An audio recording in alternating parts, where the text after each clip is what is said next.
Wow guys, time flies when you're working to save the Second Amendment. Can you believe it's already been 100 days since Trump took office?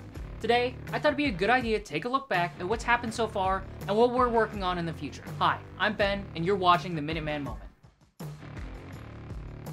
But before we get into the video, I wanted to take a second to let you know about GOA's annual convention, Goals. The Gun Owners Advocacy and Leadership Summit is set to be held August 9th and 10th of this year in Knoxville, Tennessee. So come on out and visit with some of your favorite manufacturers, participate in activism training, and hear from the top voices in the Second Amendment community. The best part? It's free for GOA members. So sign up today using the link in the description below. Okay, now back to the video. Over the course of the past 100 days, the Trump administration has taken significant actions on gun policy, and there's more to come. Today, I thought it'd be a good idea to recap what's happened so far, so let's get into it. First, and most importantly, would be President Trump's Second Amendment executive order.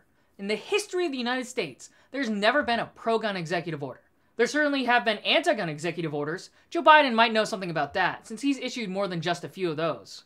On February 7th, President Trump issued an executive order entitled Protecting Second Amendment Rights. The executive order directed the Department of Justice to start the process of looking into all infringements on the Second Amendment, but particularly ones from the Biden administration. This order also prompted the creation of the Second Amendment Task Force. Staying in the same lane of executive orders, as part of the Making the District of Columbia Safe and Beautiful executive order, the president ordered that a task force work with the local government to speed up and lower the cost of processing concealed carry licenses in DC. Another early win for the administration was the White House Office of Gun Violence Prevention, aka the Office of Gun Control, being dismantled. The Biden administration had established the office as a way to put gun control lobbyists in the White House, making sure that gun control was front and center in anything that the Biden administration did. Thankfully, that office doesn't exist anymore. But that leads me to my second point. Instead of the White House Office of Gun Control, the executive branch now has a Second Amendment Enforcement Task Force, created by Attorney General Pam Bondi to find violations of the Second Amendment nationwide.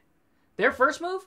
A pattern or practice investigation into the state of California's 18-month wait times for processing concealed carry permit applications. This investigation was directly motivated by one of GOA's legal victories, which DOJ cited in their announcement. Another big win during this first 100 days has been the reversal of the ATF's zero-tolerance policy for gun shops that was put in place by the Biden administration. In one of the most anti-gun moves ever by an administration in history, Biden made the revocation of gun store licenses, also known as federal firearm licensees, or FFLs, the top priority of the ATF. In the years that followed, revocations exploded, with hundreds of gun shops losing their licenses. The motivation behind this action wasn't public safety like the administration claimed. It was simply to cut the supply of firearms to citizens. And of course, for every gun store that they shut down, all of their out-of-business records were sent to ATF's illegal gun registry. But Trump appointed GOA ally and FBI Director Kash Patel to be a temporary ATF acting director. He got in, repealed the ATF zero-tolerance policy, and then went back to running the FBI. So we're incredibly grateful for Kash Patel for axing this zero-tolerance policy and ending the weaponization of ATF against the firearms industry in this way. There's also been other massive changes at the ATF. DOJ has begun the process of removing some of the worst anti-gun bureaucrats there, starting off with Pamela Hicks, who was the chief counsel for ATF. Bondi said it herself. ATF was targeting gun owners under Hicks' watch. But even within the departments, yesterday we got rid of the Jack Smith team. That was a given, the ultimate weaponization of the government. But we also, yesterday, I fired the general counsel from ATF. You know, these people were targeting gun owners. Not going to happen under this administration. In addition, other ATF officials have started to be removed as well. This includes Deputy Director Marvin Richardson, who was retired the other day. And it seems like there's more to come. Next on the list of wins, the Trump administration removed and revoked the Surgeon General's advisory on gun violence as a public health crisis. Biden's Surgeon General, Vivek Murthy, testified before Congress that he would not focus on gun violence as a health issue before being voted on as the Surgeon General. But just a few short years after becoming the nation's top doctor, Murthy complied with the anti-gun lobby and listed gun violence as a public health crisis.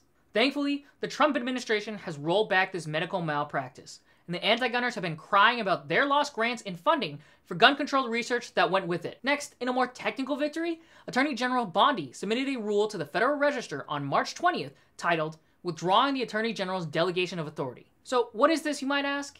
Well, this action essentially undoes what's known as the Schumer Amendment, named for anti-gun Senator Chuck Schumer. The Schumer Amendment was a prohibition on funding for work done by the ATF and their agents to restore the gun rights of anyone with a federal felony. With this action, Attorney General Bondi has chartered a court for nonviolent offenders who served their time and have been successfully reintegrated back into society to get their Second Amendment rights back. In another massive win for gun rights in Trump's first 100 days, the FDIC has moved to eliminate what's known as reputational risk from regulatory standards. This reputational risk allowed financial institutions to debank those that they disagreed with. Often, that meant members of the gun industry. This regulation, in turn, originated with the Obama-era Operation Choke Point. Reputational risk was invented by the Obama administration to target disfavored industries like the gun industry.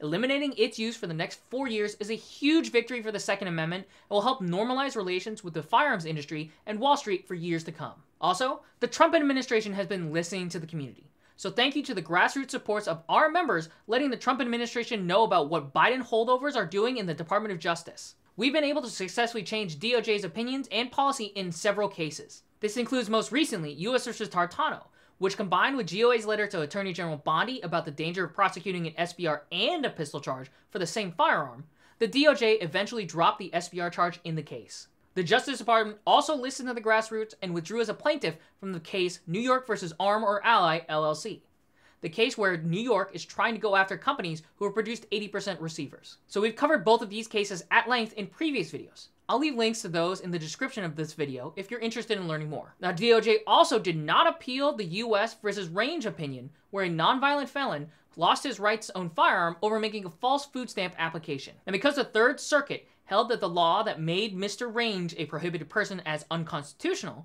and because DOJ did not appeal the case in front of the Supreme Court in time, Mr. Range is no longer a prohibited person and therefore can purchase firearms once again. The DOJ is also reviewing several cases due to grassroots pressure as well. Now, they've asked the courts for 30-day extensions on the suppressor case U.S. v. Peterson, the forced reset trigger case, which may be close to a settlement, the Missouri Second Amendment Protection Act case, where Biden initiated it to try and force Missouri law enforcement to work with the ATF, and our lawsuit to make ATF recognize Michigan's CCW permits as a so-called Brady alternative to a background check. You know, it's also nice to see the White House speaking positively about protecting the Second Amendment instead of constantly calling for an assault weapons ban. On top of that, the president has also restored the civilian marksmanship program's sale of 1911s. This was something that the Biden administration had halted for auditing in 2024. And in more of a win for transparency, the Director of National Intelligence, Tulsi Gabbard, recently declassified the Biden administration's Strategic Implementation Plan for Countering Domestic Terrorism. This previously secret document lays out the Biden administration plan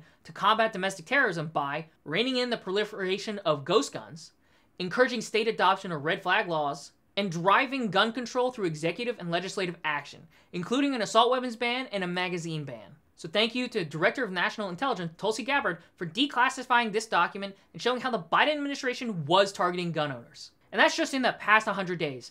We're excited to see what we can accomplish in the next 100. So thank you from GOA to President Trump, Attorney General Pam Bondi, FBI Director Patel, and every other member of the Trump administration who has helped protect and restore the Second Amendment so far. Our work is far from finished, but this has been a great start. We look forward to working with you for the next 3.5 years and getting many, many more victories for the Second Amendment. And a big thank you to our members for their grassroots action, because none of this would have been possible without them. Now, thanks for watching. Be sure to like, comment, and subscribe to stay up to date with GOA's latest fights for your rights.